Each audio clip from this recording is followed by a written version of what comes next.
నమస్తే అండి. Welcome to my channel Andhra వంటలు. మీకు ఇప్పుడు ఆనపకాయ దప్పలం చూపిస్తానండి.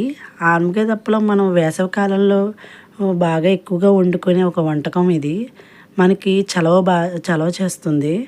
దీనివల్ల మనకి హాయిగా కూడా భోంచేయగలుగుతాం. ఆ మసాలాలు తినలేం కదండీ! దాని గురించి ప్రాసెస్లోకి వెళ్ళిపోదాం. ఆనపకాయ ముక్కలండి ఇవి. ఒక చిన్న కాయ సగం పెంచండి ఇది. అంతంత పీస్ కట్ చేసుకోవాలి ఖచ్చితంగా దానికి. ఒక ఉల్లిపాయ పడుతుంది.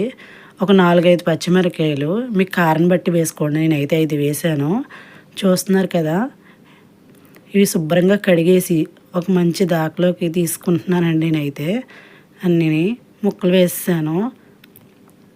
అలాగే ఒక ఉల్లిపాయ అన్నాను కదండి, అది కూడా సీలికల్లా కోసుకుంటున్నాను. అవి కూడా వేసేస్తున్నాను. పచ్చిమిరకాయలు కూడా మీరు సీలికల్లా చేసుకోండి, పులుసు కాబట్టి. ఇలా వేస్తే సరిపోతుంది. అవి కూడా వేసేస్తున్నాను చూడండి. ఇలా అన్నీ ఈ 3 వేసేసిన తర్వాత కొంచెం 1/2 స్పూన్ పసుపు అండి,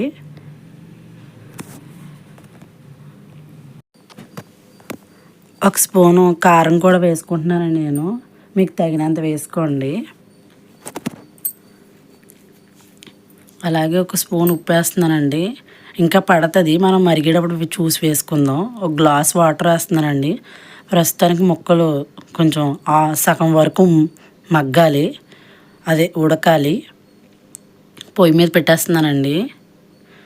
ఇవన్నీ మంచిగా కలిపేసి పొయ్యి మీద పెట్టి మూత పెట్టేసుకొని అవి కోసేపు ఉడికేలాగా చూసుకుందాం.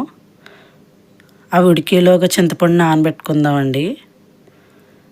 చూస్తున్నారు కదా, నిమ్మకాయ సైజు కన్నా కొంచెం పెద్ద సైజు నిమ్మకాయ అంత చింతపండు అండి. చెంబుడు నీళ్ళు వేస్తున్నాను.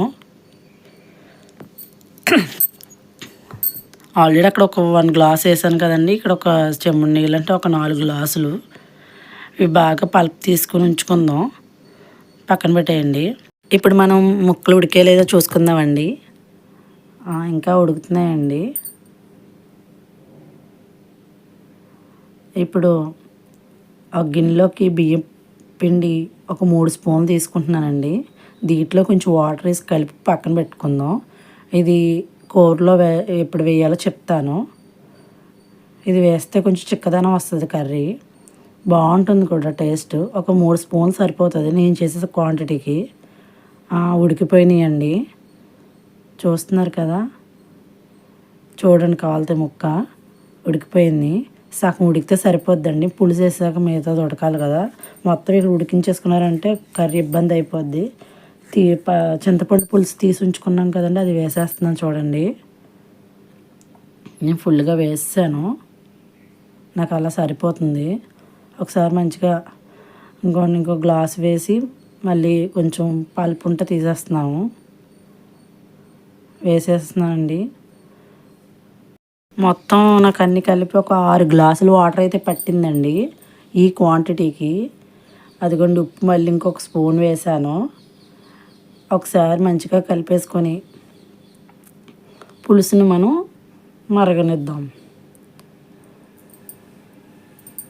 మరుగుతున్నప్పుడే కొంచెం కరివేపాకు, కొత్తిమీరని ఎప్పుడు కట్ చేయకండి, చేతితో తుడిమి వేస్తేనే మాకు ఆ ఫ్లేవర్ మంచిగా దిగుతుంది. నేను అలాగే వేస్తాను ఎప్పుడు కూడా. ఒకసారి ట్రై చేయండి. కొత్తిమీర కూడా వేసేస్తున్నానండి. ఇది మంచిగా మరగాలన్నమాట. చిన్న బెల్లం మొక్క మీ తీపి తగ్గట్టు మీరు వేసుకోండి. మేము అంత వేసుకున్నాను. మరుగుతుందండి. ఆ బియ్యం పిండి కలిపాం కదండి, అది ఇప్పుడు వేసేయాలి. చూడండి, వేసేసాము. చిక్కదనం వస్తుంది పులుసుకి, బాగా నీళ్ళలో లేకుండా బాగుంటుందండి. చూస్తున్నారు కదా, అయిపోయింది.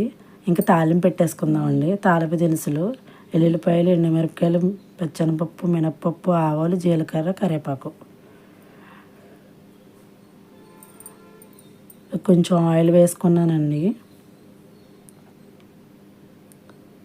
ఇప్పుడు తాలింపు దినుసులు ఒక్కొక్కటిగా వేద్దాం. పచ్చెనపప్పు వేసానండి.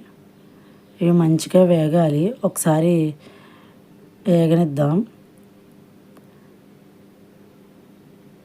తాలింపు అన్నీ నిదానంగా వేయాలండి. చాలా బాగుంటుంది దీంట్లో. తాలింపు చాలా మెయిన్. మిగతా పప్పులు వేసేసుకుంటున్నాను. ఇవి కూడా కొంచెం వేగిన తర్వాత ఎల్లుల్లిపాయలు, ఇవన్నీ కూడా కొంచెం మగ్గిన తర్వాత కొంచెం పసుపు వేసుకోండి.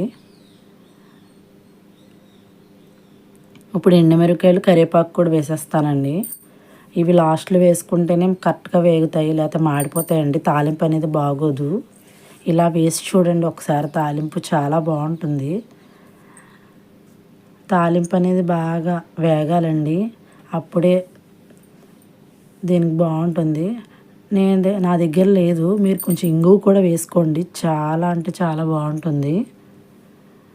తాలింపు మంచిగా వేగిపోయిందండి. ఇప్పుడు మనం పులుసులో ఇది వేసేసుకుందాం. తాలింపుని వేసేసిన వెంటనే మూత పెట్టేయాలండి. ఒక క్షణం ఆగిన తర్వాత మనం తీసి కలుపుకుందాం.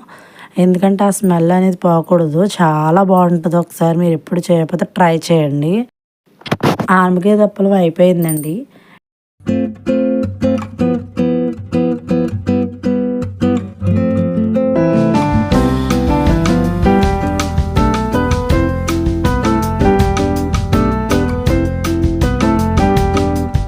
మీకు నచ్చినట్టయితే లైక్ చేయండి, షేర్ చేయండి, సబ్స్క్రైబ్ చేయండి. నా ఛానల్ని కొంచెం సపోర్ట్ చేయండి. Thank you for watching.